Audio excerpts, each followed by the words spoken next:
That report is due Friday. You have plenty of time. So you open your email instead, just for a minute. Then you decide you should probably get a coffee first, and then, well, maybe you should just check the news real quick. Suddenly, it's 4 p.m. and you've done everything except the one thing you needed to do. And that feeling in your gut? That's not just stress, it's your brain at war with itself. To understand procrastination, you need to know about the two key parts of your brain. First, there's your limbic system. This is one of the oldest parts of your brain. It's all about immediate gratification, pleasure, and avoiding pain. It's automatic, impulsive, and it loves a good distraction. Then there's your prefrontal cortex. This is the modern part of you.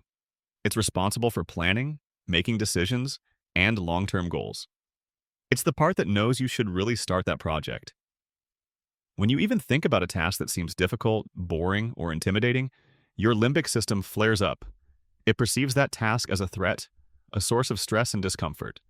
To protect you from this discomfort, it hijacks your attention and steers it towards something easier and more pleasurable right now. Checking your phone, getting a snack, cleaning, anything that gives you an immediate hit of dopamine without the effort. Your rational prefrontal cortex knows what you should do, but the limbic system is faster, stronger, and more primal. In that moment, choosing the easy thing isn't a failure of willpower. It's your brain choosing what it thinks is the path of least resistance. So, how do you win this battle? You don't do it by fighting willpower against instinct. That's a losing game. You win by being clever. You trick your limbic system. And the easiest way to do that is with what's called the 5-minute rule.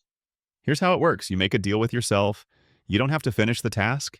You don't even have to work on it for long. You just have to start for 5 minutes. Just 5. Anyone can do anything for 5 minutes. This works for two powerful psychological reasons. First, you completely reframe the task.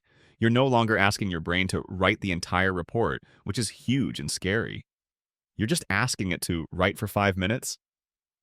That feels tiny and easy. It doesn't trigger the panic response.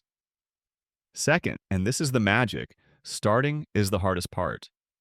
Once you begin, you overcome the initial resistance. You build momentum. Often you'll find that after 5 minutes, you're in a flow state and you'll want to continue. But even if you stop, you've broken the spell of procrastination. You've made progress. You've proven to yourself that the task wasn't a monster. The next time you feel that internal resistance, that urge to put something off, don't try to argue with it.